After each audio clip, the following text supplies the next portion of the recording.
Do you want to fly first class for less than the cost of economy, or even just cut your economy flight prices in half? Transferable credit card points are one of the most powerful tools in travel, and when used right, they can turn flights that would cost you thousands of dollars or even hundreds of thousands of points in your credit card travel portal into something you can book for a tiny fraction of that cost. Honestly, these tactics are exactly how my family and I are able to regularly fly business class for less than it would cost to fly economy. And it also works to stay in luxury hotels that we'd never normally pay cash for. So today we'll walk through all the best airline and hotel transfer partners you can start using today to book travel for less. We'll talk about how to avoid the ones that are a waste of your time and points, and exactly how to approach these programs, even if the idea of using a foreign loyalty program seems intimidating. I'm Chris Hutchins. If you enjoyed this episode, please share it with a friend or leave a comment or review. And if you want to keep upgrading your life, money, and travel, click follow or subscribe.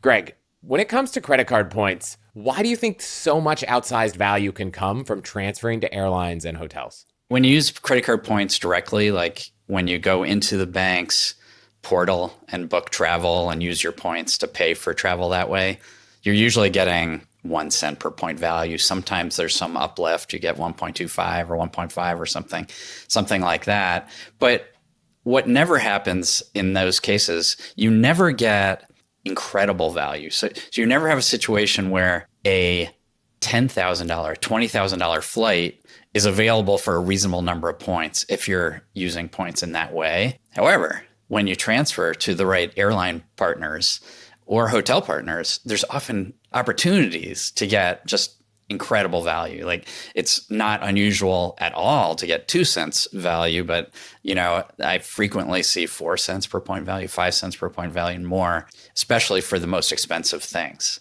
So you might see, for example, a $10,000 flight might cost 1 million points if you were just going to pay with points through Amex Travel, for example. But you might be able to get that same flight by transferring maybe 100,000 points, 1/10 of that number, to the right airline program and then booking with miles. The opportunities are incredible, what you can do. Yeah, I think we both have countless examples, some of which will probably come up in this conversation about that. But I think one of the things that often scares people with the idea of transferring points to airlines is that most of the partners, not all, but most of the partners you might transfer are not the airlines that they're used to. Yeah. If you live in the US and you fly American a lot, or United or Delta, there's only a couple programs that transfer to United, one that transfers to Delta, and none that transfer to American. So it can be a little intimidating. So what I wanted to do today is try to walk people through what some of the best programs are. Because if you look and say, wow, you could transfer from Amex to something like, I'm looking at my list, 19 different airlines. Where do I even start? How do I think about this? And I'll link to an episode we did in the past together all about the best tools to search this inventory. But I thought it might also be helpful today to just run through what are some of those airlines that you're going to see a lot, maybe some that you won't, that you can get the most value out of, that have really good kind of sweet spots or program kind of rules, and leave people with a better understanding for that whole landscape. I think that's a really great way of framing this. I was just having a conversation about a week or two ago with a guy who was asking me about the best way he can use the points he's accumulated. And I started talking about Virgin Atlantic, Air France, all these different options. He was nodding. And finally he said, I have to admit it, I'm nervous about the idea of using these foreign programs that I don't know anything about. And so I ended up kind of backing off and saying, look, I know you're a Delta guy. Next time you're flying a short flight, like Detroit to Washington, D.C., check whether Virgin Atlantic, just get on virginatlantic.com, do a search for point award flights, and see if there's a Delta flight that you can book with Virgin Atlantic points. It should come up as only 7,500 points, which can be an incredible deal because sometimes, those flights are $300, $400. I said, so just start with something really small and easy like that. Then once you've, gotten used to that, then you can expand to all these like bigger opportunities that we see all the time. So I would encourage anyone listening to, as we're talking about all the different opportunities, instead of feeling overwhelmed by all these things, just latch on to one or two that you might be interested in taking advantage of near term and just focus on that. If it scares you, the idea of transferring to these random programs, just pick one and, try it out on your next trip. And you'll find most likely that it's really not as scary once you've actually done it. It'll unlock all kinds of incredible value for you. Scary is probably the wrong word. The only thing that frustrates me is to really take advantage of this. You end up with 20, 30 frequent flyer mile accounts, and you've got all these logins to keep track of. And if you have partners, maybe you have different accounts. Fortunately, if you have a good password manager, it's not that hard to keep track of all of these things. I think it used to be I remember my parents had a spreadsheet before we really had password managers. Now it's a little more straightforward. But also the thing to keep in mind is that for the most part, you're not going to be earning points when you use points to book your travel. So if you're worried, gosh, I'm going to fly through Air France's program and I'm going to earn a few Air France points and then I'm going to earn a few Avianca points. Well, for the most part, what you and I do is not accumulate points in all these programs. It's transfer our Amex, Capital One, Citi, Chase points to the programs, book the flights, and then at the end up with usually a zero balance in all these programs until the next time. Yeah. Although you do have to be ready to be, end up with a 500-point balance, because a lot of times awards show up as 70,500 miles. And with many of these programs, you have to transfer 1,000 points at a time. So the way I think about it is all right, if I have to transfer 71,000 points to Etihad to make up an option, and I'm going to leave 500 points there, I just think of it as that award cost me 71,000 miles. And I don't even worry about those 500 extra miles that are sitting there because they'll probably never get used. If I happen to have another Etihad award to book in the future, great, they'll be there. But it's just not worth worrying about those little piddly amounts that are stuck in some programs after you do that. Totally agree. And the one thing that I'll set as another kind of ground rule for people to be thinking about before we run through these different airlines is we're not usually, and I won't say usually, but frequently, you might transfer your points to an Etihad or a Virgin Atlantic, but not because you're flying Virgin Atlantic or Etihad. They have all these partners, and whether they're partners from the three alliances, Oneworld, SkyTeam, and Star Alliance, or they're just one-off relationships they have, you end up in a place where it might be more advantageous to transfer your points to, let's call it Avianca LifeMiles, which is a South American carrier, to book the United flight you want, which seems counterintuitive. It seems, if I'm going to book United, I should transfer to United. But in many cases, we'll probably reference today, there are better deals to be had on airlines booking through an airline that is in a partner, but not the actual airline flying. Totally. That happens so much. Recently, a really interesting one came up where if you want to fly Emirates first class now, you can't do that with Emirates miles unless you have elite status with Emirates. But you can do it with Qantas miles without having Emirates elite status. So you could transfer your points to Qantas and then book Emirates first class. So it's just kind of funny that there are times where it's not only a better deal, but even it makes award flights available that wouldn't be available directly with the airline. Before we jump in, why is Emirates first class such a coveted experience? I took it many, many years ago, almost a decade ago, but now with an A380, things have changed. Just give people a little highlight of what can happen in some of these aspirational bookings. Sure. Well, when you fly Emirates first class, the service, the food, the drink, and the experience, the in-cabin experience are just extraordinary. The service, is just fantastic. And that's true of almost any international first class that you're going to find, that you're going to have flight attendants ready to do anything for you. My wife and I were celebrating our 30th anniversary. I told the purser, and the entire crew signed a card. They put together a treat tray and gave us roses and stuff as a surprise. It was really cool. But that's kind of service you might see on Emirates. But then as far as the food and drink, they ask you if you'd like some champagne. Sure. Well, it's Dom Perignon. It's this incredibly expensive champagne. You get served caviar and just all these amazing foods and treats along the flight. If you are lucky enough to fly on the Airbus A380 aircraft, there's a shower on board with great big shower suite that you go into. Regardless of whether you want to shower, actually, it's a treat to go into an airplane bathroom that's spacious and clean and looks beautiful. For example, one of the things they do is they give you pajamas to change into if you're on a long enough flight. On other airlines, when I've changed it into pajamas in similar situations, I'm like standing in a little tiny closet of a bathroom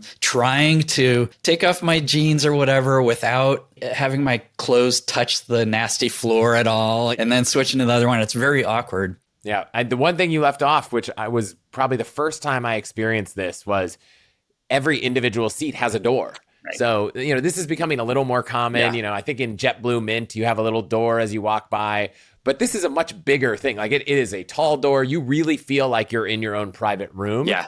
And that was our experience. We went on our honeymoon and managed to do it as an upgrade. Like we had status matched to Emirates for a flight. It kind of all just happened to work. And it was a short flight. It was not on an A380, but it was still pretty cool. You also have things that are kind of ridiculous. Like it's all blinged out. So there's gold coloring everywhere. There's a button you press to make your own personal mini bar, like raise up out of nowhere from the side. And then you could take your selection of drinks from that, and just kind of random things like that are all over the cabin, which is just kind of fun and ridiculous. But at the same time, it's so much fun. This episode is brought to you by Thrive Market. You know that feeling when you're standing in the grocery store, staring at labels, trying to figure out what's actually healthy, but the ingredient list is so confusing? With 2 young kids, we are constantly trying to make sure the whole family eats clean, healthy food, but it can be a lot of work to make that happen. That's why I love Thrive Market. They're my go-to online grocery store for getting healthy essentials delivered straight to our door. And unfortunately, there are over 10,000 food additives allowed in the US. It is hard to know what's actually safe. So I love that Thrive Market bans over 1,000 harmful ingredients. Their team does all the hard work and makes sure that every product meets high-quality, clean standards. For example, one brand we love from Thrive is Simple Mills. We feel so good giving it to our kids. The sea salt almond flour crackers are fantastic. And lately, I can't stop snacking on their sweet thins. Plus, Thrive Market has tons of filters, so you can easily shop by your needs, whether it's gluten-free snacks, whatever's on sale right now, or high-protein meals, which is great because I find that the more protein I eat, the less likely I am to binge on those sweet thins. If you're ready to make the switch, head to allthehacks.com/Thrive Market to get 30% off your first order, plus a free $60 gift. Again, that's allthehacks.com/Thrive Market. This episode is brought to you by Vuori. Now, there are only a few brands I use almost every single day, and Vuori is one of them. They make performance apparel that's so incredibly versatile, yet so comfortable. Everything is designed to work out in, but it doesn't look or feel like it at all. My personal favorite is the Sunday Performance joggers, but you have to check out their Dreamnet collection. It's amazing, super soft, lightweight, and moisture wicking. You can wear Vuori for just about any activity, whether it's running, training, or yoga, but it's also great for lounging, running around town, and seriously, I wear their Meta pants and Stratotech polos out to nice dinners all the time. But Vuori isn't just for men. My wife is as obsessed with them as I am, and I know we both would agree that Vuori is an investment in your happiness. And for our listeners, they're offering 20% off your first purchase, plus free shipping on US orders over $75 and free returns. So get yourself some of the most comfortable and versatile clothing on the planet at allthehacks.com/Vuori. That's VUORI. Again, that's allthehacks.com/Vuori, VUORI, to discover the versatility of Vuori clothing. Exclusions apply. Visit the website for full terms and conditions. So one thing to set aside also before we jump in is that we're talking mostly about transferable points. So if you're using a credit card that accrues, miles, like a Bank of America mile or travel point, this is not what we're talking about. If you're earning Delta, you're earning United, American miles, this is not what we're talking about. But if you're earning miles with Citi, Amex, Chase, Capital One, now Wells Fargo, Bilt, they let you transfer those miles to airlines. And those are the ones we're going to focus on. And a few of the airline partners are just partners with almost everyone. And so I think we'll go in a couple tranches. It's like tranche one, what are some of the best airlines that no matter where your points are, you probably certainly have access to? Makes and we sense. could probably highlight a few of the ones that maybe you shouldn't think about that, aren't that exciting. And then we'll move to some of the ones that you might need 1 or 2 programs before you have it because they're not partners with everyone, but they're pretty easy to find. And then we can run at the end through, here are some of the kind of hidden gems that you might only have access to with one or two programs. But if you have points in that program, you really can unlock something outsized. And so we'll do that with airlines, and we'll probably at the end circle through hotels. There's just a smaller pool of them, and they're not as many hotel groups that I would say like are as promiscuous as the airlines and have lots of partners. So when it comes to the airlines that are partners with almost everyone, what are some of your favorites?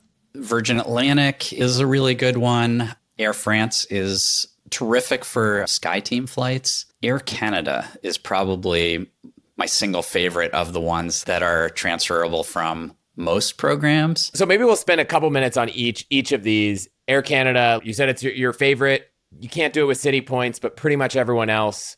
What makes Air Canada your favorite? So Air Canada has an unbelievable number of partners. First, they're a Star Alliance airline, which means you could use their miles to book any Star Alliance flight when it's available for award booking. And the Star Alliance is the biggest airline alliance. So right there, with just the Star Alliance, it's really compelling. But then add on top of that, Air Canada has made individual partnerships with probably dozens of individual airlines. So when you add up what they have from the Star Alliance and all their separate partnerships, you have probably the single biggest group of flights that are bookable from one mileage program. So that's one thing. The other thing is it has some really great features for award booking. So for example, you could book multiple different airlines on a single award flight. It will price the same as if it was, just one airline all the way through. Not every program can do that. You can add a stopover for only 5,000 extra miles.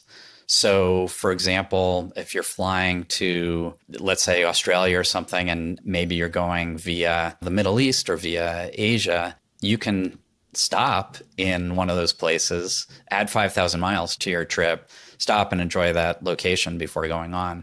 And it has decent award pricing. So it's not the best award pricing, but it's decent. And I'm good with that. I'm good with paying a little bit more. Let me just give you just a made up example. Like with Air Canada, maybe it would cost you 70,000 miles to fly to Europe from wherever you are in business class. With another program, there are other programs which can do it for less, let's say 55,000 miles or 60,000 miles. Well, that's great. I would always rather use that other program that has fewer miles. But if the awards aren't available because they don't have as many partnerships as Air Canada, I'd rather take the one that is available than the one that's hypothetical, if you get my meaning there. Yeah. So Air Canada has like just a really good combination of miles that can be used more often, more successfully than others, and a good enough award chart to make it a really good first stop. Yeah, I've used Air Canada a lot. I think the only thing that I'll add is sometimes if you're not certain about an award, you can pay extra miles to make it refundable. One of the challenges with non-US rewards programs, so American, United, Delta, Alaska, pretty much for the most part, you can book an award and cancel it and get everything back with no penalty. Alaska, you don't get back that $12.50 partner fee if it's not on an Alaska flight. Right. Air Canada, there is a fee. And it's reasonable, like it's not hundreds of dollars, but sometimes they say, hey, if you want to pay a few extra miles, maybe 5, 10, 15,000 miles, you can make it fully refundable. Mm-hmm. And I've found scenarios where the fully refundable Air Canada price is still cheaper than the United price. Yeah. Right? So paying the extra to make it fully refundable still saves money over using a program that's already refundable. Right. Plus, you can't transfer to United from very many programs, right? You've got Chase and Bilt are the only ones where you get transfer points to United. Air Canada, so you're more likely to have access to Air Canada miles than United miles. Therefore, even if the prices are the same to book a refundable ticket, you might prefer to go to Air Canada because it's easier to get those miles. Yeah, one other thing, I know you publish a ton of data on transfer bonuses on your website. I looked at all that data and I tried to calculate how often there are bonuses. So something to keep in mind is you can usually, and I say usually because there are some exceptions, but transfer 1-to-1, right? Like one Amex point will equal one Air Canada Aeroplan point. Mm-hmm. But sometimes throughout the year, there are these bonuses and it'll be like, oh, well, right now for the rest of the month, it's 20% more. So one will go to 1.2. Air Canada historically over the last few years has had 1 to 4 transfer bonuses per year. So not a ton, not something I'd say, oh, wow, it happens so often, you might want to wait for it. But anytime there's a transfer bonus, if you're in the middle of planning a trip, factor that in, because if you get 30% more miles transferring to one program, right? We might say, Air Canada is one of the better programs because they have good pricing versus another. If that other airline is going to give you 30% more miles, the fact that it's a little more expensive might completely be negated. So that's how I think about transfer bonuses. I'm not usually speculating and going, oh, it's 20% more. Let's just throw some extra miles in right now, unless I know I'm going to need them. But certainly, if I'm in the middle of booking a trip and there is one, I'm trying to see if I can take advantage of it. Yeah, absolutely. The transfer bonuses can change the math on which is the best program to book from, because it does become a lot cheaper in terms of the number of transferable points you'll use. You mentioned Virgin Atlantic, and that's one where I would love to hear more because I've just never used it. Like most of these airlines I've dabbled with, I've transferred some points, I booked a flight. I've never moved any points to Virgin Atlantic. They're a partner of everyone. Where do you find a lot of value from them? First, let me clarify. When Chris says they're a partner of everyone, he means all the transferable points currencies, not that they are partners with all the different airlines. Yes. They're part of SkyTeam, which is a much smaller alliance than the Star Alliance, which is what we talked about with Air Canada. So there's far fewer options for who you can book with them. They do have some individual partnerships, like they partner with ANA, which is a Japanese airline, and you can get some great award prices booking ANA with Virgin Atlantic miles. That's tricky because that can't be done online. You have to figure out that the award space is available using some other program and then call Virgin Atlantic to book these. So that's not, if someone's just starting, I wouldn't be looking towards that, but there's a few sweet spots that are worth looking into. One is flying Virgin Atlantic itself. They've moved recently to a semi-dynamic pricing model. You can't really predict how many points a particular award will cost for flying Virgin Atlantic itself, other than by doing the search and seeing what it costs for a particular flight. But what we've been seeing is flights as low as 29,000 miles from the Northeast US to London in business class, which is just extraordinary, and often with moderate fuel surcharges, like in the $200-$300 range. The reason I'm stressing that is that before they made this change to this dynamic pricing model, they had good prices to fly Virgin Atlantic, good prices in terms of the number of points, but they tacked on close to $1,000 in fees each way. And so it became not as attractive as it would have been otherwise. So now the amount of fees that are tacked on also vary. And so you have to get lucky that one of these really cheap flights is available with low surcharges at the time you want to fly. And, don't get hung up on trying to find that 29,000 point one, because those are really hard to find. But more often you will see like 40,000, 41,000 points for business class. Now, you're not going to see a lot of that from the West Coast, I don't think.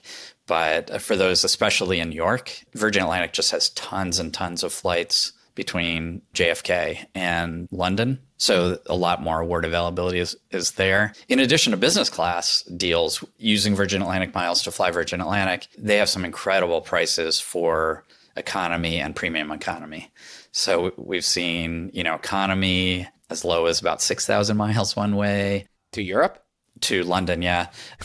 Wow. Premium economy starts at, I want to say, 9,000 or 10,000. I'm not sure exactly off the top of my head, but it's just like dirt cheap. Now, this is especially, again, New York, between New York and London. You can find good prices elsewhere in the US, but that's where those lowest prices, at least in my experience, where I've seen those. Okay, so Virgin Atlantic, by the way, I should mention, people might not realize this, is they don't have a very complicated route network. They basically fly from London and a couple other airports in the UK, but mostly London to some international destinations. But they don't have like any short haul flights around Europe, for example. So Virgin Atlantic is best for if you're flying to or from London, or if you're going really far past London, like flying US through London to South Africa, for example. You might be able to get good deals for that. If you want to fly to Europe, sometimes you could get lucky because they do partner with Air France and KLM, well, and other SkyTeam partners, but those in particular, if you're flying to one of their airports, then you might be able to find a award flight that goes through London to Paris or Amsterdam.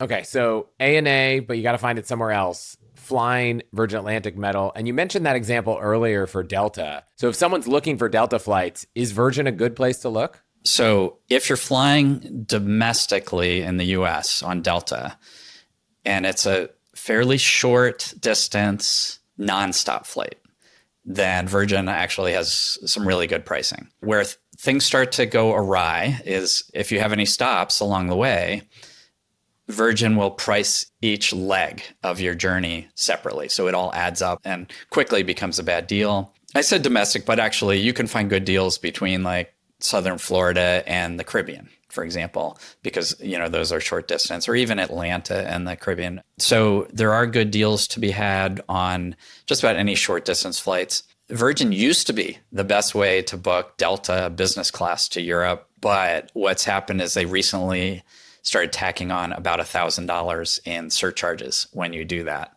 And so that really kills the deal. And so that's where Air France Flying Blue comes in. So we'll talk about that soon. Great.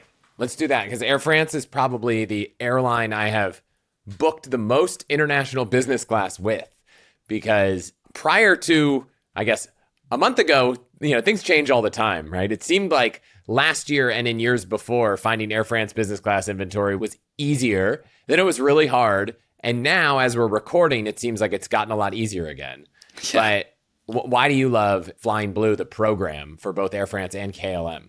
Let me get into that in a second, but I realized one sweet spot of using Virgin Atlantic miles I forgot to mention is to book Air France or KLM flights. So those flights, business class or economy or whatever, Virgin Atlantic does not tack on huge surcharges the way they do with Delta. So you can get good deals. I just recently flew to Europe in business class on Air France for, I think it was 48,500 miles each way, and a couple $100 in taxes and fees. When you looked, did you happen to see what that would have cost if you booked it with Air France or KLM? Yeah, I'm sure I did at the time. I don't remember, but it was a lot more. So now let's talk about this. So Virgin Atlantic has a fixed award chart for booking their partners. You can look up their award chart and see how much it will cost to fly different routes, and that's what it'll be in terms of the miles you use. Air France KLM, though, when you're using their miles, they don't have an award chart. So what they have instead is, if you're booking business class between North America and Europe, those awards start at 60,000 miles, which is good if you could find it, especially flights from the West Coast US to Europe. If you get that for 60,000 miles, that's a great deal.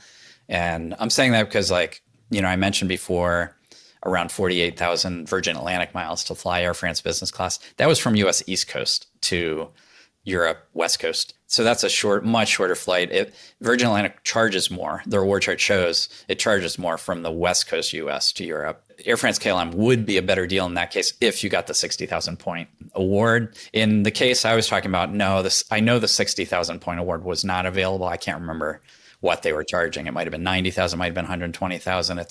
It feels very random when you're looking these things up. Yeah, one of the things I liked about Air France is that some airlines are not as easy to find multiple seats. So, I can find one or two business class seats, but Air France seems to, at least in the past, be easier to find 4 or 5 seats, which for us traveling with a family is easy. And they offer a discount for kids, I think under 12, maybe you get like 20 or 25% off. Right. So that's part of the reason I liked it. What about you? Yeah, I'm usually flying just my wife and I, so I'm not as focused on the number of people or the discount for the children, but that's certainly a great feature. For me, it comes down to a few things. One is I'm at a Delta hub in Detroit. That's where I fly out of most of the time. And so if In the rare situations when Delta releases international business class award space to their partners, Air France-KLM Flying Blue is the way to go. So I just booked one, actually, I think it was just yesterday. I booked a return flight from Amsterdam to Detroit, nonstop business class for two for, I can't remember the exact number of Air France miles. It was 70 something thousand, I think, Air France miles and a couple $100. And I chose that instead of around 48,000 Virgin Atlantic miles and 1,000 euros, so that, I don't know, $1,100, $1,200 or whatever is what Virgin Atlantic wanted to tack on. So by paying a few more miles with Flying Blue, I was able to get a much better deal overall. And I'm sure both of which were extremely better than using Delta miles. Well, yeah, I don't even look at Delta miles anymore because the cost is almost tied to the price. And so if the price was, $3,000 for that flight, I don't actually know off the top of my head what it was, but they probably would want 300,000 or in that neighborhood Delta miles for that flight. I have not found a great use of Delta miles other than kind of short haul domestic flights where I'm just trying to offset the cost of the flights versus, sometimes I've seen flights be 60,000 points that were otherwise 450,000 Delta miles. So it's just, Delta miles are hard to burn in a really, really outsized value way. They are. I think of them more these days as like, these are pennies that are sometimes worth a little bit more than that. So, if I could get 1.3 cents per point value from my Delta Sky miles, I'm happy because I'm not looking for that outsized value. And that's also why I don't look to use my Delta miles for international business or first class, because I know it's going to be outrageously expensive in miles. I more look at what the Delta mile cost is when I'm thinking of paying cash for a flight, and that's usually for economy flights domestically. This episode is brought to you by Element. If you've listened to this show, you know I'm always searching for ways to feel better, think clearer, and optimize my life, and Element is genuinely one of the simplest, most impactful upgrades I've made. I drink Element almost every day, and it's become the number one thing on my packing list whenever I travel. Here's why. Staying hydrated isn't just about drinking water. Electrolyte imbalances can lead to headaches, fatigue, brain fog, poor sleep, and most electrolyte drinks out there are packed with sugar or artificial ingredients that I just don't want in my body. But Element is different. It's zero sugar, zero artificial junk, just a perfectly balanced mix of electrolytes and sodium that's backed by science and tastes great. Ever since I started drinking Element, I've noticed clearer focus throughout the day, better sleep at night, and I am more energized and primed for workouts and recovery. Honestly, it is hard to imagine going back. Whether you're an athlete or just somebody like me trying to get the most out of every day, you've got to try Element. And they're so confident you'll love it that they offer no questions asked refunds, so you can try it totally risk-free. For All the Hacks listeners, you can get a free 8-count sample pack of Element's most popular drink mix flavors with any purchase at allthehacks.com/element, LMNT. Find your favorite Element flavor or share it with a friend. That's allthehacks.com/element, LMNT. This episode is brought to you by NetSuite. It's an interesting time for business. Tariff and trade policies are dynamic, supply chains are squeezed, and cash flow tighter than ever. If your business can't adapt in real time, you're in a world of hurt. You need total visibility from global shipments to tariff impacts to real-time cash flow. That is NetSuite by Oracle, your AI-powered business management suite trusted by over 41,000 businesses.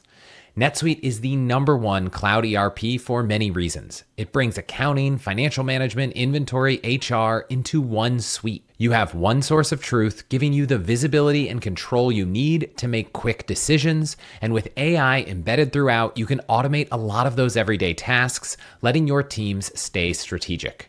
NetSuite helps you know what's stuck, what it's costing you, and how to pivot fast. It's one system, full control, exactly what I'm looking for in products for my business. And if your revenues are at least in the 7 figures, download the free ebook, Navigating Global Trade, 3 Insights for Leaders at netsuite.com/allthehacks. That's netsuite.com/allthehacks. All right, back to Air France, KLM Flying Blue. So Air France and KLM share this rewards program called Flying Blue. Those miles, as I said, can be used to fly Delta. When flying Delta domestically, right now, Virgin Atlantic is a better deal for that. But we saw that next year, so starting in 2026, it looks like Air France-KLM is lowering their award prices for Deltas, like short-haul flights and things. So Flying Blue might become the better way next year for booking Delta. Beyond booking Delta, it's definitely worth mentioning that flying Air France or KLM can be a great deal. We talked about that briefly, about how business class awards to Europe start at 60,000 miles. And that's not just limited to nonstop flights. That can be flying LA to Paris to Naples or something. And if you can find that, that's a fantastic deal. They also have other partners that could potentially play into that. So potentially you might fly the long haul on KLM or Air France, but then connect on to ITA or one of the other SkyTeam partners in Europe. And sometimes they have these promo rewards where they're like, hey, I don't know if it's monthly or quarterly. I can't keep track of it, but they're like, hey, here are some discounts and there are better deals than our normal pricing. I don't know if you've ever booked one, but I see them all the time. Yeah, no, absolutely. I don't think I've booked them, but they have those. I think they're monthly. They're usually great for flying economy. And that's where we do see they have like a selection of cities that if you're flying from or to one of these cities, you get in on these good deals. And they'll often advertise them wrong in our favor. And what I mean by that is like they might advertise, if you're flying from Austin, you'll see economy flights starting at 14,000 miles one way. But then you go to look and you might see economy flights starting at 9,000 miles one way.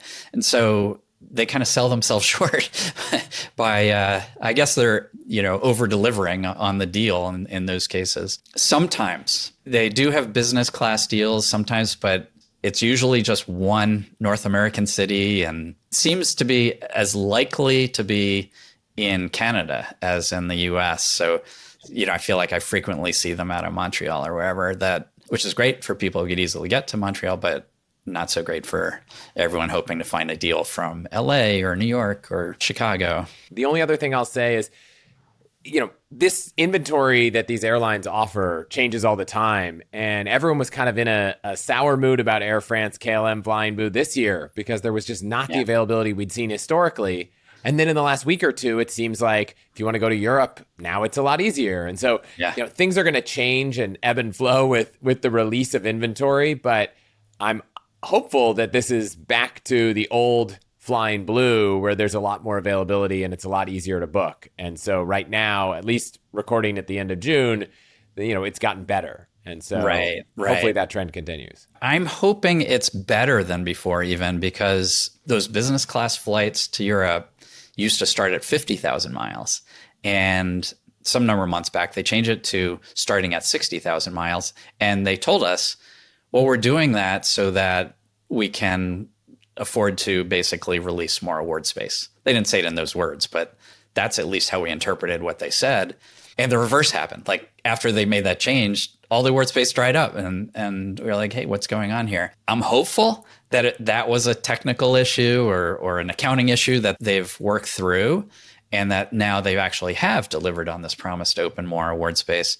That would be excellent. The pessimist in me says, I keep getting these emails from Air France saying they're celebrating some kind of anniversary. And so they're having like special deals that like, a sale on their miles and so on. I'm hoping that this award space is not part of that anniversary celebration. Oh, I hope so. Okay. I should mention, Air France and Virgin Atlantic often have transfer bonuses. I averaged it out at 5 to 7 a year. Every month or two, you'll probably see one, or probably every 2 months. So often, but not something you can necessarily count on that regularly. But definitely, I would be surprised if 3 months don't go by and you don't see at least one from some currency. If you want to do that kind of math yourself, our website, FrequentMiler.com, we have a post called Current Transfer Bonuses. And Chris, you mentioned that earlier, but I just want to point out that despite the name of the post, Current Transfer Bonuses, we have a second table in that post that's all past transfer bonuses. And so if you're curious about what has happened before, like maybe you're waiting and hoping that a transfer bonus will appear to a particular program, and so you want to look back at, were there any transfer bonuses in the summer or in the fall to this program I'm interested in? You can use that data on that page to look back in time. Chris even helped us recently. We were missing a couple historical ones, and he found those for us. And so now we've fixed that. So it should be pretty darn complete for the last, 5 years or so. Yeah, it's great. Let's run through quickly a few of the other programs that are pretty commonly seen. I'll say Avios because depending on the partner or the currency you have in points, you might be able to transfer to one or multiple of the Avios programs, which is Finnair, Aer Lingus, Iberia, British Airways, Qatar, but you can move between them all. So while all the different programs have some different nuance, if you have access to just one of them as a transfer partner, you effectively get access to all of them. What do you think about the Avios program as a place to book flights from? I think it's awesome that we have that option, and it's really cool that all these different programs let you move the points around, because even though they often have similar pricing between like booking through British Airways or Qatar or whatever, and they don't always have the same availability for booking flights. It's a terrific option. It's not as user-friendly as some of the programs in that there's no easy way to check which of these programs have the best deal on this particular flight. You have to like go into each of these separately and run your award search and see how much it'll cost. Some of them don't display the answer if you don't already have miles in that account, so it's challenging.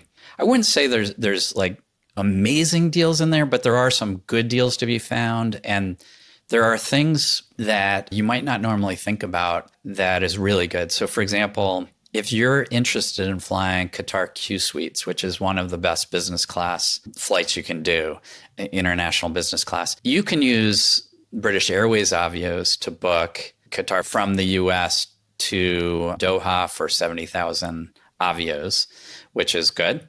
Or you could use Qatar's own Avios to do the same thing for the same price. But here's where there's a difference. If there is not that saver level award availability with Qatar's own miles, you'd be able to book for 140,000 Avios that same flight. And if you have enough Avios and you're really set on, a particular date to fly, that gives you the ability to book even, yes, it costs twice as much, but especially when there's a transfer bonus involved, that might not actually be that expensive, and it gives you the perfect flight on the date you want.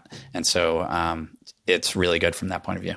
Yeah, I think one of the things that is often the case is booking with the airline for their own flights.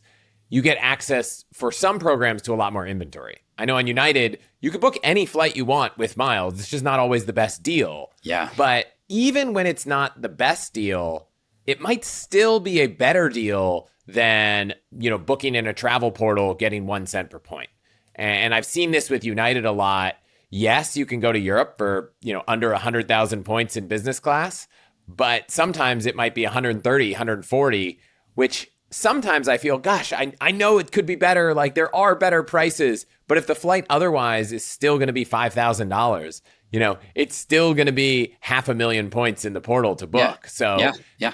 Having access to that extra inventory, which usually only comes from the program that operates the airline. So in this case, Qatar, it's not true for every airline, but it's definitely a reason that these transfer partners can be really valuable is because some of them have access to more availability on their own flights.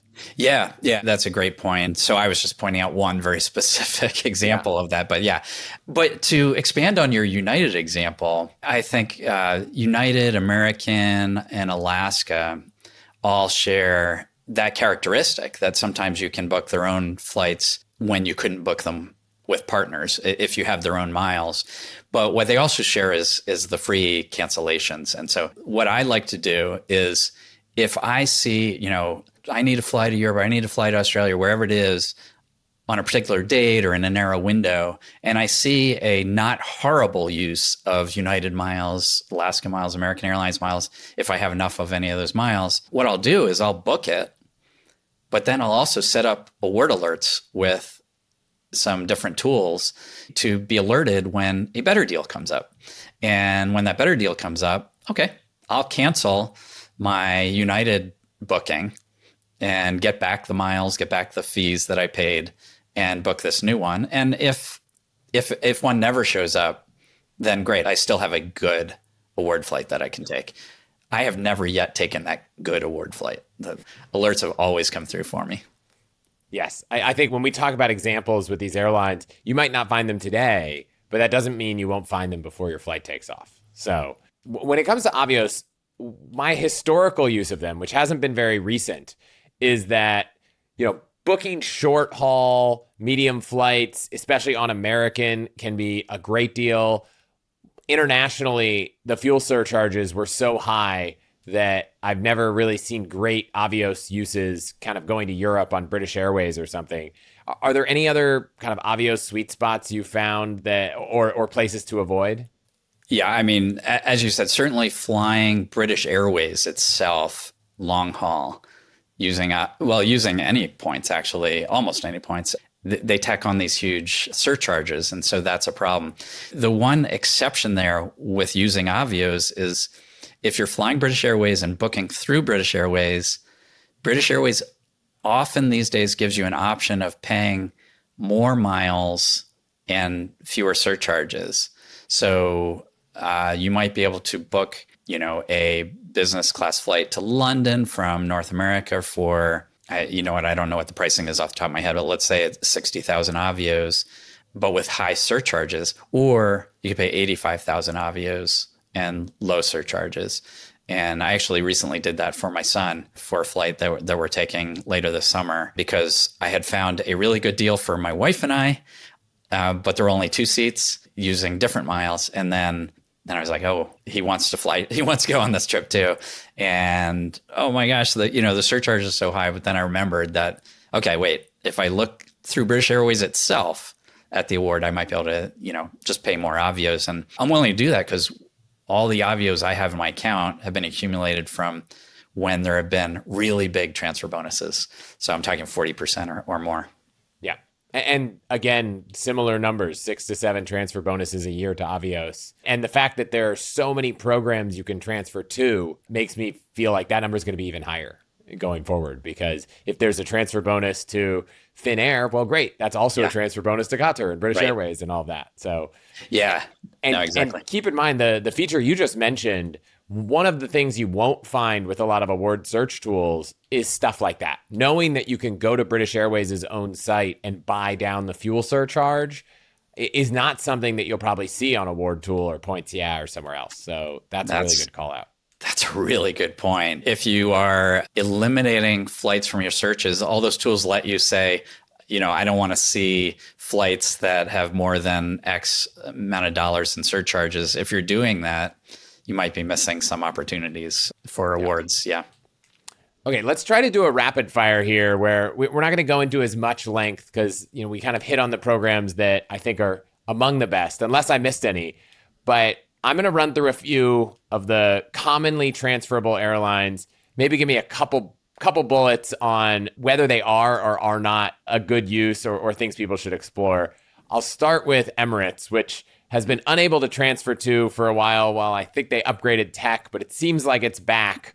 But is it something people should be using or looking at much? For one specific purpose, use Emirates miles to fly from New York to Milan in business class or from Newark to Athens in business class for a reasonable number of miles. And then at the airport, ask to upgrade. When you go to check in at the airport, ask to upgrade to first class. You throw in some more Emirates miles to fly in first class. And that's how my wife and I recently flew Emirates first class. But aside from that, I don't know of any really good uses. Yeah, they rarely have a transfer bonus. The miles do expire, right? Yeah. So, don't transfer until you're ready to use it. And you can even, if in that airport example, as long as transfers are back and working, which I believe they are, you don't have to transfer the miles in the hope that you'll get upgraded at the airport. What you do is you ask at the airport, can I upgrade with miles? If they say yes, then transfer the amount of miles you need right then and there. Then you should be good. Yeah, most of the transfer programs now, and we might call out a couple exceptions, are pretty instant. I think ANA is the most notorious one of taking a while, but most of them are instant, and you could probably search online pretty easily, Emirates transfer time, and you'll probably get an answer. But I know that one's instant. So yes, don't transfer speculatively for an upgrade. Transfer at the counter. This episode is brought to you by OpenPhone. If you're running a business, you know that every time you miss a call, you're leaving money on the table.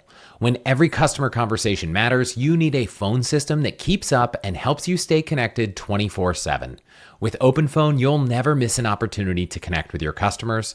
OpenPhone is the #1 business phone system that streamlines and scales your customer communications.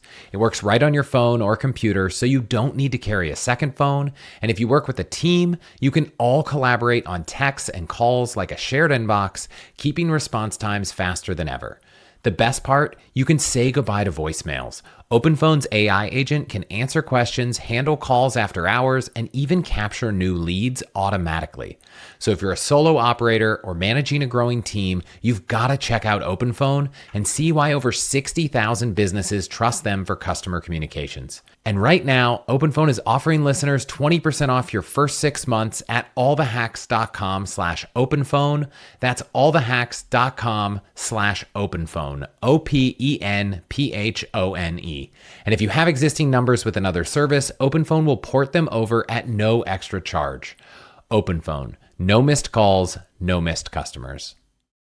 Thank you for being here today. You can find all the links, promo codes, and discounts from all our partners at allthehacks.com/deals. They're all brands I love and use, so please consider supporting those who support us.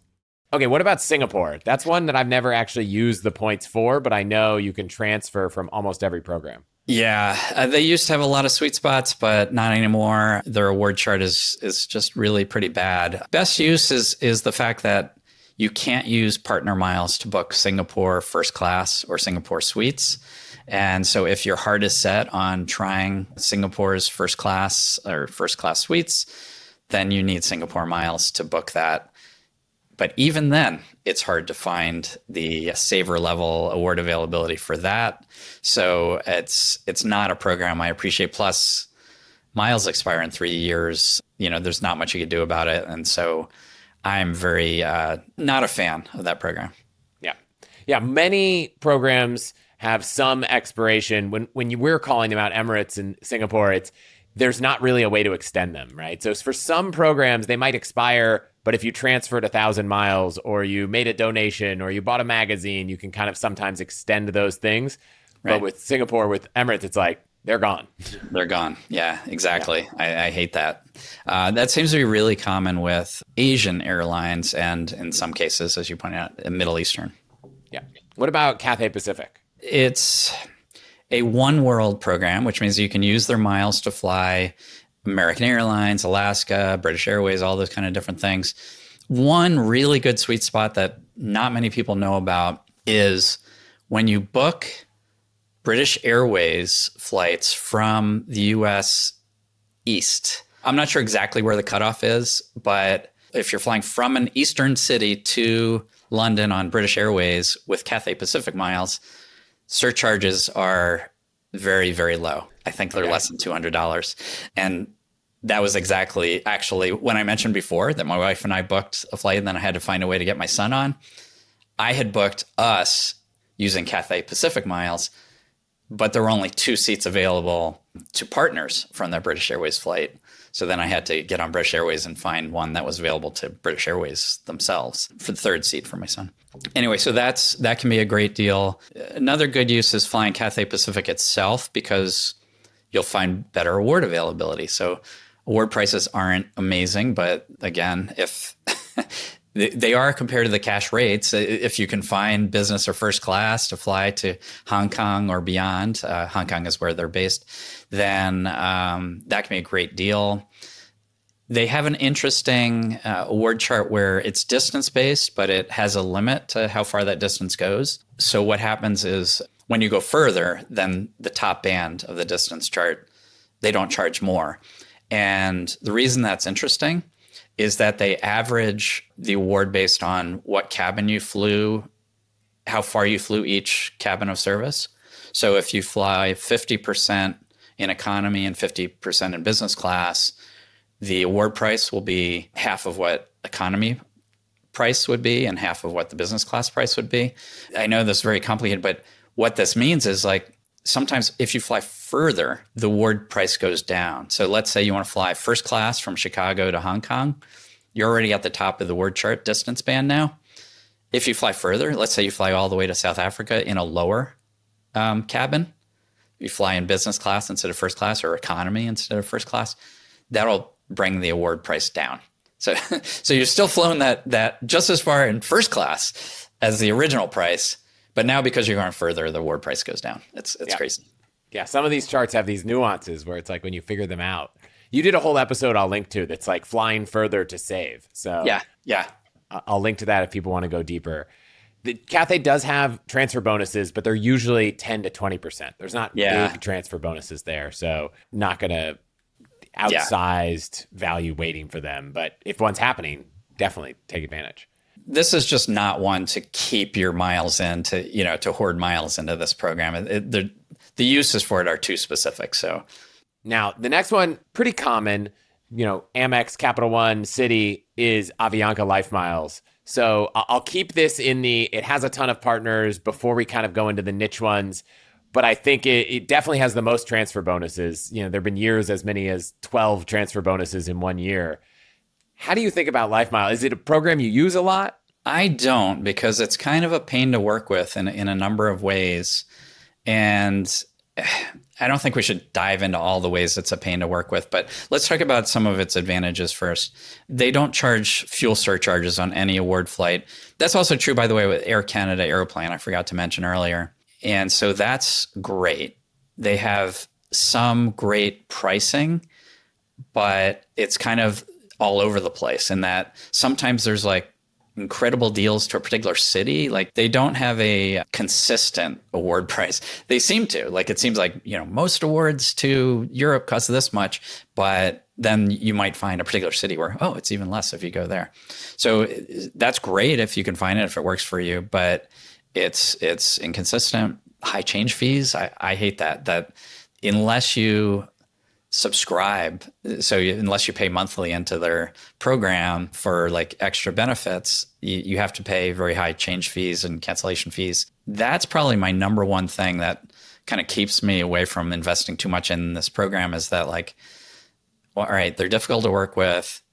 And unless I really buy into them, which I don't want to do on a program that's difficult to work with, you have these high change fees. So for me, it's just too common for me to want to change, a flight to want to deal with that. Yep. I made TBD if it's a mistake yet, but there was a 100% transfer bonus with Bilt. I moved over 100,000 or 150,000 points. So I have about 300,000 LifeMiles right now. And I haven't been able to use them. And not because I haven't tried, but there's been a trip and it was like, it's not a bad deal with LifeMiles, but we're not 100% sure we're going to take it. If we cancel, it's going to cost us hundreds and hundreds of dollars. Right. Or we subscribe to this thing for 6 months and we just spend hundreds of dollars. And and you want to make that decision in advance because it also gets you a discount on the flight. And it just felt like there were enough gotchas that we didn't end up using it. Now, I will find a way to use it because, 300,000 LifeMiles is not worth nothing. But no, definitely not. And I know your co-host Nick has used LifeMiles a ton and you can get value out of them. But absolutely. I would say there are reasons to find it a pain that have prevented me from getting value. Yeah. And, with 100% transfer bonus, I mean, that's a great deal. And you could keep miles alive by, if they're about to expire after, I forget what their policy is, 12 months or 18 months or something. They're pretty low time frame, but if you just transfer another 1,000 miles in from any of the programs that support it, you can reset the clock on that. So you don't have to use them right away. You could wait for the ideal situation. And there are really great prices under certain circumstances. In most of the time, I have booked with them, but most of the time when I look, I'm like, you know what? Air Canada is easy to deal with, and the price isn't that much better than booking with Air Canada or even United in some cases. So yes, I regret doing that because months later, the opportunity was to do 100% transfer bonus to Air Canada. But yeah, that is a story for another day. The only other airline that has kind of a ton of partners at often different rates, but I think it'll be a very quick answer from you, is JetBlue. Is that ever a program that you've transferred to? I haven't transferred to because I have a lot of JetBlue points from credit card bonuses and other deals that have happened along the years. So yeah, JetBlue has a bunch of random partners now. You can book a lot of international airlines with JetBlue points. The pricing isn't fantastic, but it's actually not bad at all. And the great thing is completely free to change and cancel. So I would much rather transfer to JetBlue to book a flight that's also bookable with Avios because none of the Avios programs have free cancellations. Yeah. But if you're looking, as I have many times, I've been like, oh, I would love to fly JetBlue Mint to New York from San Francisco. Should I use my JetBlue points? Is there any outsized value to have? My experience has been if you're booking JetBlue flights with JetBlue points, it's at a fixed value that isn't that much more compelling than, a travel portal booking. Yeah. And ironically, that's where their partners come in. So it used to be a really good deal to use Qatar Avios to book JetBlue, including JetBlue Mint. But recently, JetBlue has stopped releasing award space to those partners. So unless that changes back, it's not great. But what to keep an eye on is whether the United and JetBlue partnership will result in good uses of United miles to fly JetBlue Mint. So yes. We'll see. I'm optimistic. Or maybe JetBlue miles will result in good uses for flying United flights. That's possible too. Yep. Yeah. So those are the airlines that if you have, one major currency, you can probably hit most of them. There's a couple small exceptions there. I didn't call them all out. Singapore can't go from Bilt. Cathay can't go from Chase. Avianca can't go from Chase and Bilt. JetBlue not from Bilt. Now we're going to move quickly into some of these more obscure programs that have a couple transfer partners, but not all of them. And some of them will be really fast. So we can do some of them really quick. So I'll even take a stab, unless things change with some of these future partnerships. Southwest points, you could transfer from Chase and Bilt. You're going to get a fixed value. It's kind of like what you'd get booking in a portal, maybe slightly better than, an Amex or a Citi portal.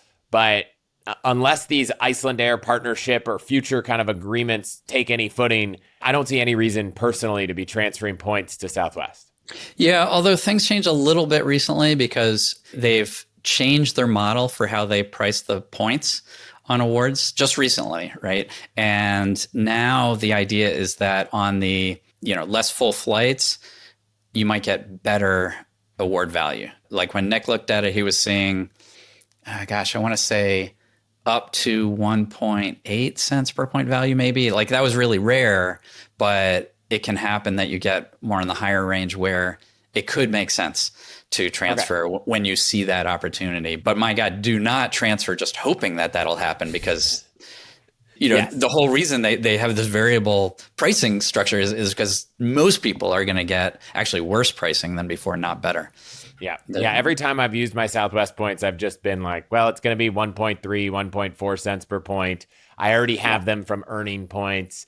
Keep in mind one other important thing. If you're comparing things to booking in a travel portal, you will actually usually earn points on the flights you book in the travel portal. So if you look at something and you're like, well, it's about break even, yes, there is some hassle of booking in a travel portal that might result in, tricky things to change flights, but you will usually earn points. You will usually earn kind of status qualifying, credits, whatever the airline has booking in a portal.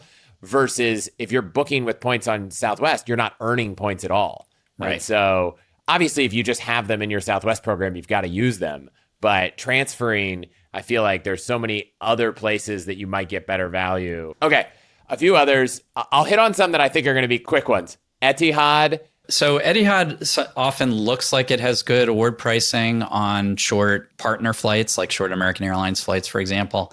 Don't do it. There's too many downsides to using Etihad miles.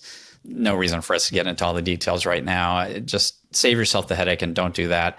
The one place where I'd be tempted to move miles to Etihad is Etihad first class apartments is one of the most amazing ways to fly. You can get much better award availability to fly Etihad first apartments with Etihad's own miles. So if you have a special trip in mind and you don't mind spending like 200,000 points one way per person, you can probably find the exact flight you want. So I would do it for that as long as you're confident you're going to actually fly. Yeah, they have terrible cancellation policies. Exactly. So. What about Aeromexico? I know you could transfer from Amex, Cap One, and Citi, but I've never heard of anyone doing it. We've randomly seen some good deals, but 99.9% of the time, it's a waste of time to even look. Qantas. You mentioned Qantas for Emirates earlier. Any other uses for Qantas? I know they're Amex, Cap One, and Citi partners. Yeah. So they have a distance-based award chart for their partners and all their One World partners as well. Under the right circumstances, the pricing can be better than other airlines. So it's just one to, I guess, keep an eye on. They're not like amazing prices, but there's certain situations where the distance thing works out in your favor compared to alternatives. Okay.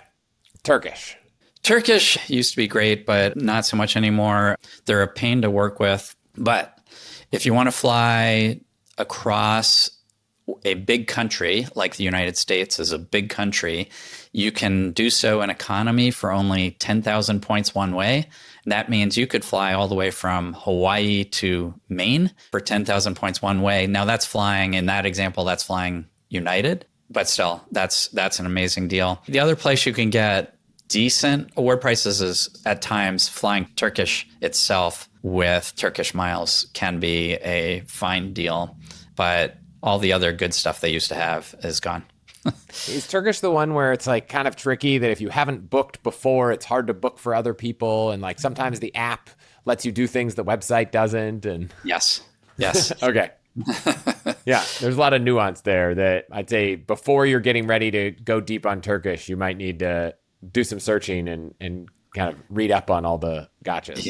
Yeah. And unless you're lucky, like the one time I used Turkish miles, I was able to book a United flight, no problem. But many people have to email a booking office and wait for responses and things like that to get these kind of partner awards to go through. So it can be a big headache. Yep. Okay, so now we're on to a couple of the more rare ones, but United is a partner of Chase and Bilt. We talked about how they have free cancellations. I've found that they're decent with fuel surcharges for some partners. They have never had a transfer bonus from a credit card program. Do you use United as a transfer partner ever? I have, yeah, absolutely. Their prices have crept up over time. So pre-pandemic, they were, I think, business class of Europe was around 70,000 miles, if I remember correctly. And I remember specifically, we had a big trip with a lot of people. I wanted to book with, I think it was 63,000 Avianca LifeMiles, but I couldn't get the award to show up on Avianca's website. So I transferred to United instead and booked that way. It wasn't that much more expensive. As things stand right now, as you mentioned, Chris, a lot of times United's miles are the only way to book United itself. So it's good for that. Longer distance flights. So when you compare Air Canada prices to book Star Alliance flights to United, Air Canada is usually better, but as you get longer distance, United has spots where it's better. So for example, when I've looked Detroit to the Middle East, Air Canada jumps into the 90,000 point one-way zone for business class. United's at 80,000. So there are definitely situations like that where United is maybe not the best as far as pricing, because maybe LifeMiles would have been cheaper in that case. I don't know. But United is very easy to use their miles. You can cancel last minute and get all your miles back. So United might be the one airline where you can even cancel after you missed the flight. Maybe $150 and get your miles back. So like, I thought that was like one of the most generous tricks. But that free cancellation is really a valuable thing. It really is. And I've used that a lot. And I mentioned booking before the pandemic, a whole bunch of people. So I have this huge stash of United miles because that trip never happened. I got all those miles back and I use them. They're so valuable as a placeholder for what we talked about before. I always have enough United miles to book that good enough flight to wherever I'm going so that I can wait until a better deal shows up. And I find that really valuable to have that placeholder until I find a better deal. And someday maybe I won't find a better deal and I'll actually use those miles. But in the meantime, I like having that slush fund of United miles. The last one I'll mention is EVA Air. I have flown them in the past, but never using their own miles, which I understand, you get a lot more inventory with their miles. They only transfer from Citi and Capital One. They've never had a transfer bonus.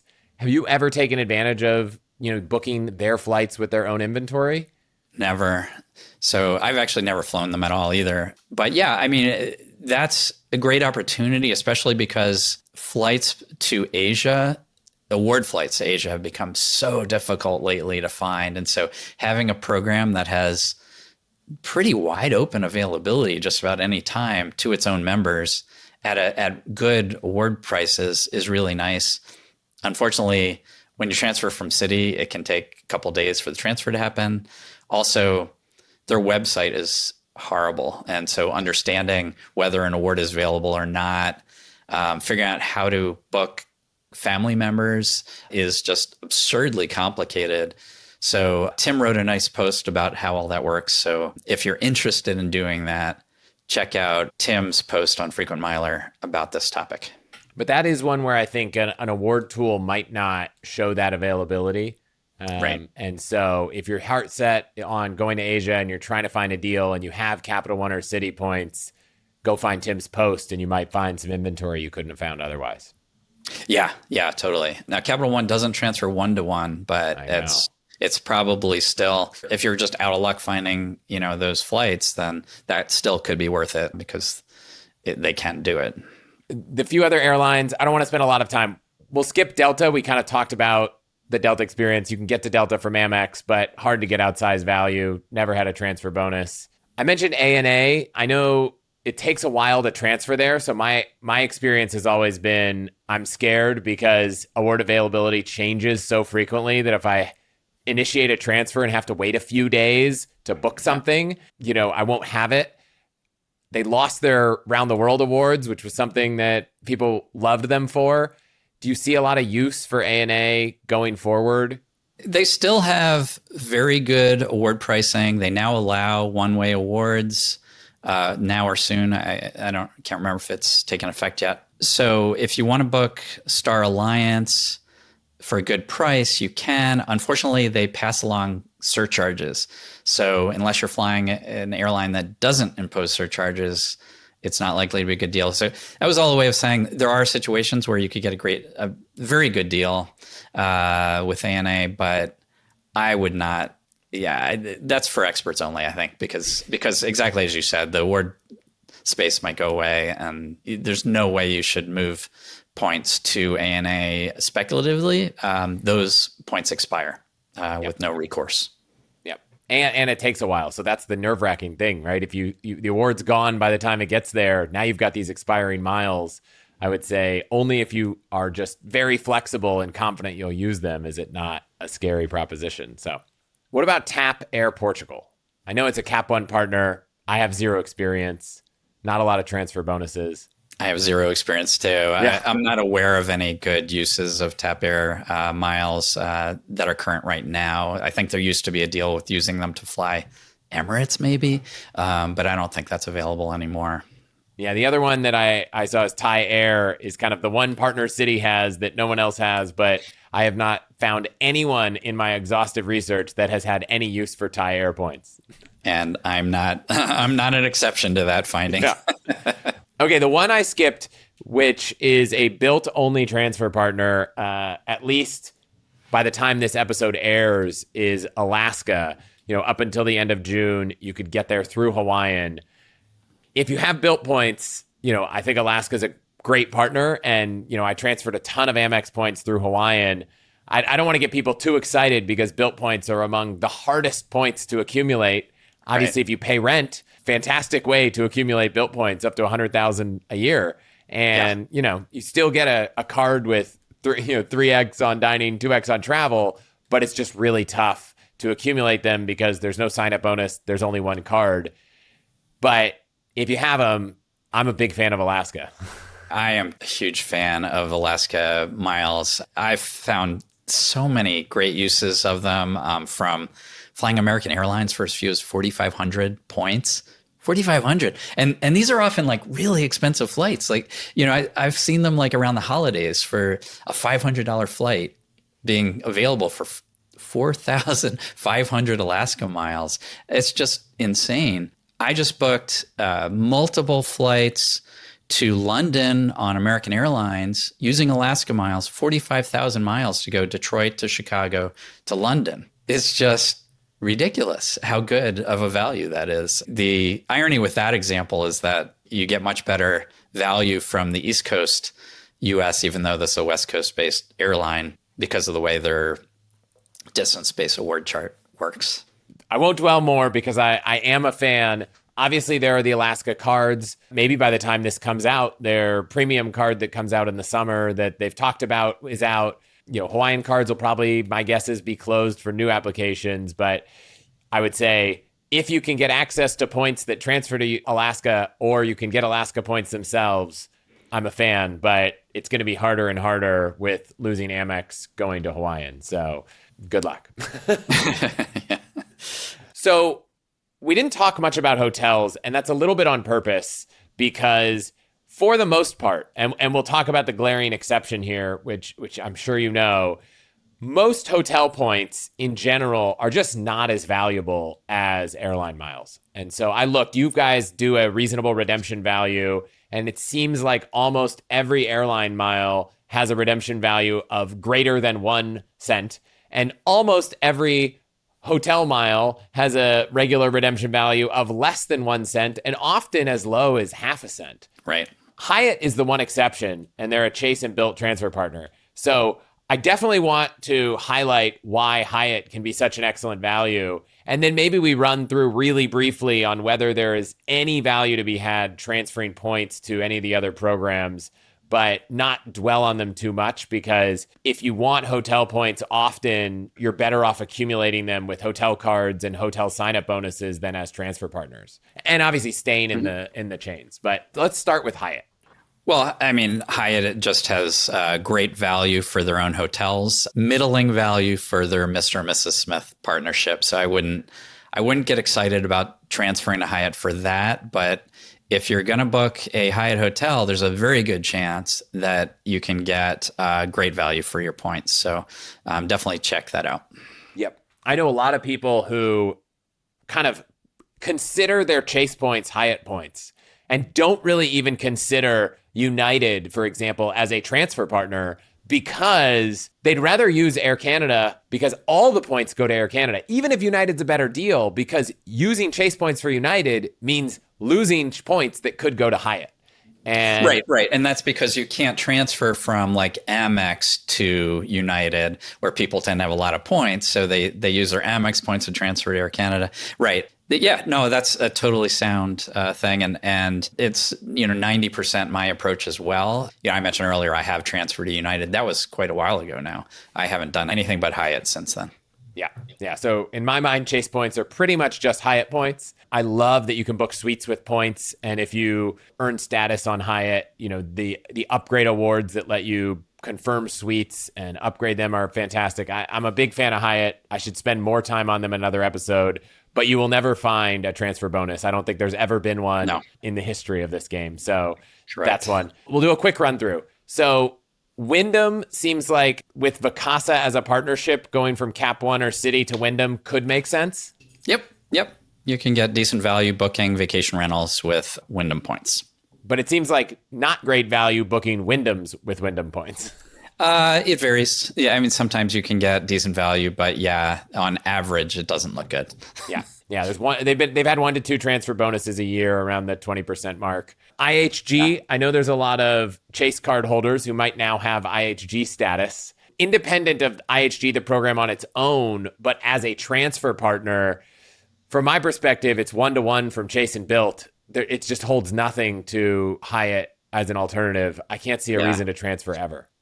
I agree, especially since IHG often has a sale on their points for half a cent each. And so if you wanted to transfer, let's say your Chase points to IHG, you can just redeem your Chase points for pennies and then get 100% transfer bonus by buying IHG points for half a cent each when they're on sale. Yeah. So you can have 100% transfer bonus much more often than Chase will ever offer even a 70% transfer bonus, which we've seen, I think. Now, I'd make a similar case that Hilton points are about the same value and about the same frequency of being able to buy them for half a cent. But the transfer rate from Amex is 1-2, and they often do a transfer bonus, a couple times a year, 25, 40%. I don't usually think of transferring Amex points to Hilton, but I remember there are a few people I knew who got, Amex shutdowns, and they were like, well, I think I'm just going to move everything to Hilton. And so what do you think about, as Amex, you don't have access to Hyatt. Is Hilton a good transfer partner for Amex as a way to use your points? Yeah, I think especially when there's a transfer bonus, I think it's a really reasonable way to go. Hilton, especially now that they've partnered with Small Luxury Hotels of the World, SLH, they've opened them up to really good value, meaning you can often get 1 cent per point value or more from your Hilton points, which really important to understand that Hilton points are more often worth about half a cent each. So when you see 1 cent, that's like double the value.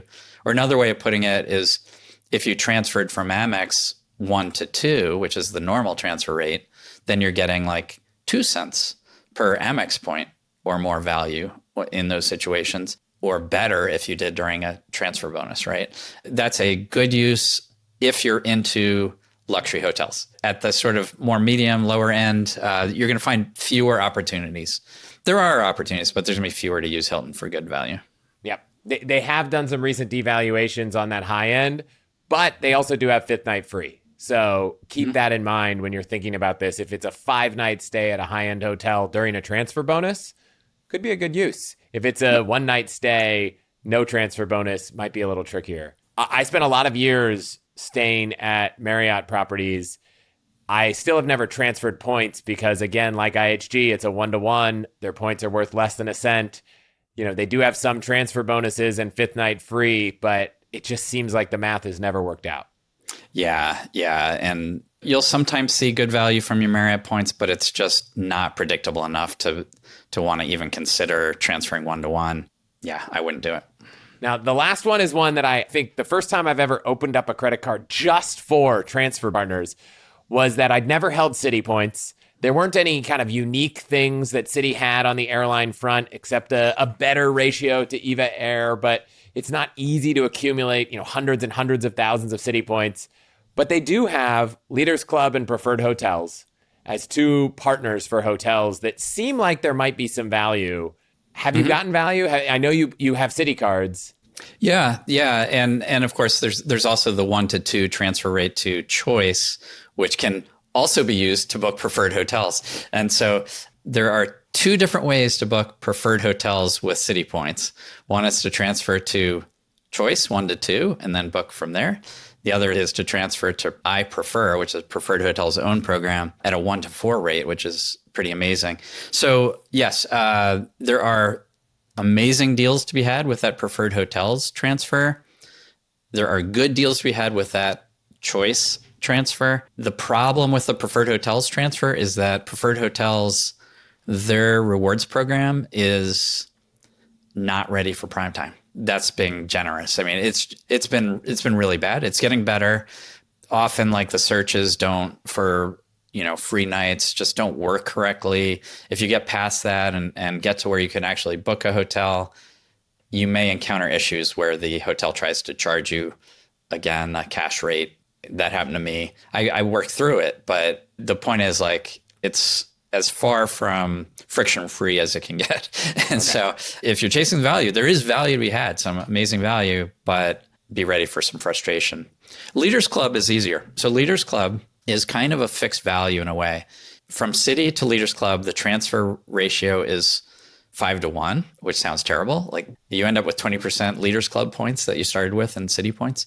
But each Leaders Club point is worth around 8 cents. So it actually math works out to getting like, I forget what it is exactly, like 1.65 cents maybe per point from your Citi points, which is not amazing, but it's good. My experience, I've only booked one, but my experience with booking a Leaders Club, leading hotel of the world hotel using Leaders Club points was very good. You join their Leaders Club and that automatically gives you benefits like breakfast and upgrade and things like that. And I actually got all of those things and used my Citi points to book. So I had a very good experience.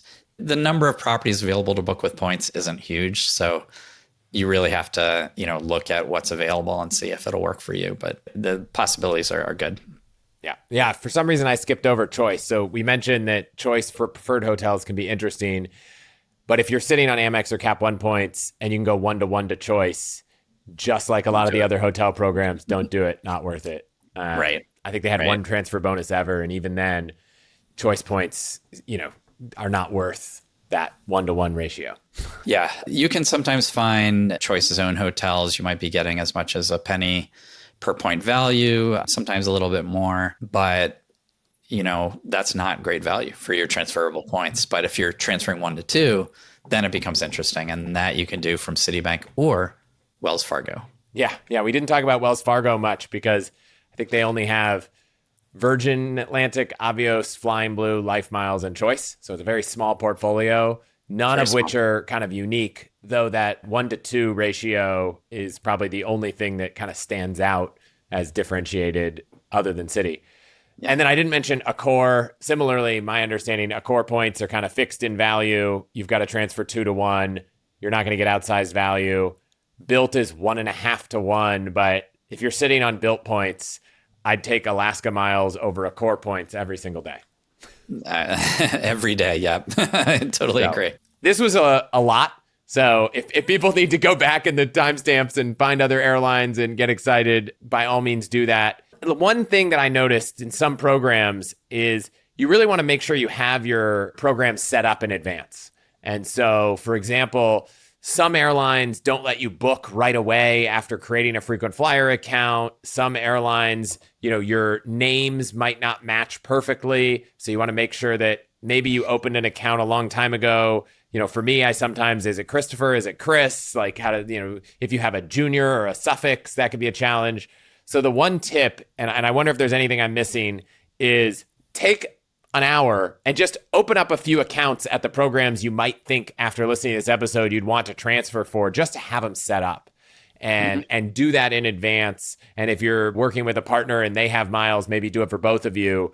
And I think that can be important. And you can go in and link them to your Chase and your Amex account. Sometimes that check of whether the names match happens at linking, so you can find out if there are issues, just so that when you find that availability, you're not thinking, oh gosh, I want to go book this flight. I just found it. Now I've got to create an Air France account. Oh, I linked them and the names don't match. Now I've got to fix it.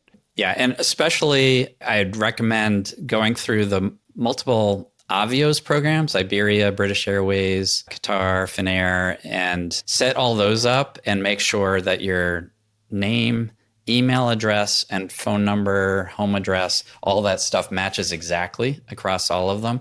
And the reason that's so important with those is that you have to have that exact matchup in order to move your Avios around from one program to another. Also, Iberia in particular, you can't book awards until your account has been, I can't remember, let's say 6 months old. So the sooner you do that, the better. Okay, there's one last thing that I can't believe I forgot to mention. And I'll just ask you, even though I know the answer. Let's say you transfer miles from Amex to an airline or a hotel group and you decide, I didn't really want them. How easy is it to reverse that process? Well, it's easy to find out that you can't. You can't do it. It's a one-way trip. So that's why we keep saying, don't do it unless you find the award that you want to book and you're ready to do it. Yeah. Yeah. Many of these transfers are instant, but irreversible. So I think really make sure you find that availability beforehand. But hopefully listening to Greg and I talk about these will open up everyone's eyes to the fact that, yes, booking in the portal might feel easy. You could just search for a flight, find it, and book it. And using transfer partners might be harder. Go back and look at the episode we did running through travel tools for searching for award flights. And I think you'd be surprised that it is easier. But understanding the programs, I think, is the first thing to kind of make it a little easier. So I really appreciate you taking the time to walk through all this. Sure, absolutely. It's always fun to do. Obviously, we're going to link to a lot of the episodes and posts that you mentioned in this. But if people want to go deeper on points and miles, where can they find everything you're writing and recording? At FrequentMiler.com is the first place to go. And check out FrequentMiler.com/subscribe to find the opportunity to sign up for our email. You'll find links to our podcast, to our Facebook group, where if you have questions that you'd like to ask, other people who are immersed in the same kind of thing, go there. And other resources you'll find there as well. Greg, as always, thank you so much for being here. Always fun to be here, Chris.